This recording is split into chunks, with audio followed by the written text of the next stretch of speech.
Hello guys, welcome back to my channel. तो जैसा कि मैंने अपनी लास्ट वीडियो में बताया था कि मैंने एग्ज़ाम क्लियर कर लिया है। I am an AFO now. तो इस वीडियो में मैं डिस्कस करने वाली हूँ प्रीलिम्स की स्ट्रैटेजी। मेरी क्या पर्सनली स्ट्रैटेजी रही थी। तो प्रीलिम्स में जैसे कि हमें पता है 3 सब्जेक्ट्स आते हैं हमारे, English, maths and reasoning. Maths और रीजनिंग जो है वो 50-50 मार्क्स के रहते हैं। हर एक क्वेश्चन 1 मार्क का होता है। इंग्लिश हमारा 25 मार्क्स का होता है, 0.5 मार्क्स फॉर ईच क्वेश्चन। तो पर्सनली मैं मैथ्स के लिए बताऊं तो मैथ्स के लिए मैंने यूट्यूब की एक प्लेलिस्ट आपको मिल जाएगी, zero to hero by Shantanu Shukla, Adda 24/7 की चैनल पे। मैंने उसको फॉलो करा। वो एकदम टॉपिक बाय टॉपिक आपको पढ़ाएंगे, आपके कॉन्सेप्ट्स काफी क्लियर होते जाएंगे। तो अच्छे से मतलब आपकी मैथ्स हो जाएगी। उसमें भी आप ज्यादा ध्यान देना सिंप्लीफिकेशन, अप्रोक्सीमेशन, साथ ही साथ नंबर सीरीज और क्वाड्रेटिक में, क्योंकि ये जो स्पीड मैथ्स वाला पोर्शन है और ये जो पोर्शन है, यही आपको 10 से 15 मार्क्स दिला देता है। उसके बाद जब आप 10 से 15 मार्क्स निकाल लोगे तो सेक्शनल कट ऑफ कहीं ना कहीं आप क्लियर कर लोगे। फिर आगे आप एक डीआई लगाने का ट्राई कर सकते हैं। उसके बाद या फिर अगर आपका अर्थमेटिक अच्छा है तो आप उसमें लगा सकते हैं, रेशियो परसेंटेज से क्वेश्चंस कर सकते हैं। तो बेसिकली मैथ्स में आपको कॉन्सेप्ट क्लियर करना पड़ेगा, साथ ही साथ प्रैक्टिस करनी पड़ेगी। सेकंड हमारा आता है रीजनिंग।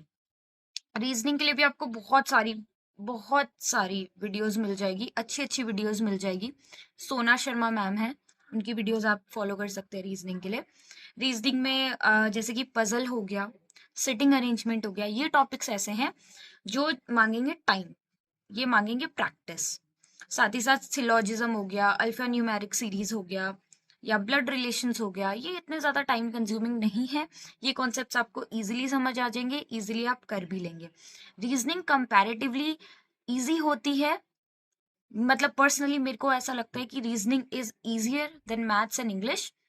बट रीजनिंग में आपको स्पीड आपकी मैटर करती है, तो आपको स्पीड बिल्ड करनी पड़ेगी, उसके लिए आपको करनी पड़ेगी प्रैक्टिस, जितना ज्यादा आप प्रैक्टिस कर सकते हैं।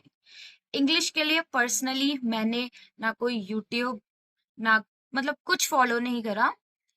इंग्लिश के लिए मैंने मॉक्स दिए। आप मॉक्स दीजिए, ग्रामर पे थोड़ा वर्क करिए।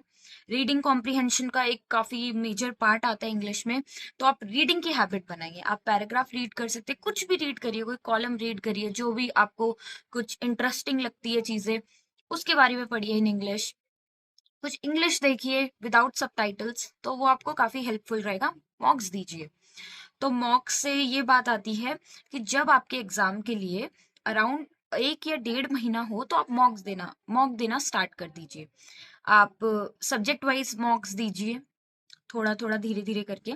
देन आप फुल लेंथ मॉक्स देना स्टार्ट करिए। जब 1 महीना हो ना, आप स्टार्ट कर दो फुल लेंथ मॉक देना। उसके बाद स्टार्टिंग में 1 मॉक दो, धीरे धीरे आप 2 दे सकते हो तो 2 देना स्टार्ट करो, फिर 3 करो। पर्सनली मैंने एक दिन में 4-4 मॉक्स भी दिए हैं प्रीलिम्स के लिए।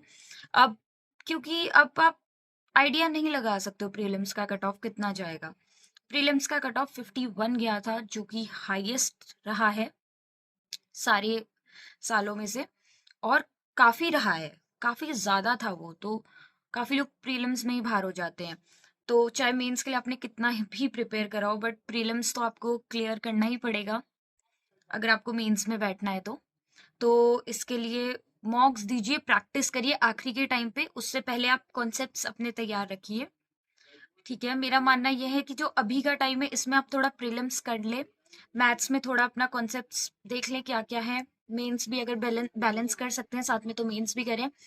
और फिर उसके बाद जब प्रीलिम्स आने वाला हो तो उसके 3-4 पहले से प्रीलिम्स आप उठा ले वापस से, क्योंकि प्रीलिम्स एक बहुत मेजर पार्ट प्ले करता है। प्रीलिम्स क्लियर नहीं होगा तो मेंस में नहीं बैठ पाएंगे। तो इसलिए कैसे बैलेंस करना है आपको देखना पड़ेगा कि आपका कितना, क्या चीज कितनी स्ट्रांग है। जो कम स्ट्रांग है उसे ज्यादा टाइम दो। तो स्टार्ट कर दीजिए अगर आप एएफओ देने वाले हैं इस साल। सो ऑल द बेस्ट सारे एस्पिरेंट्स को, एंड टेक केयर, बाय, मिलते हैं नेक्स्ट वीडियो में।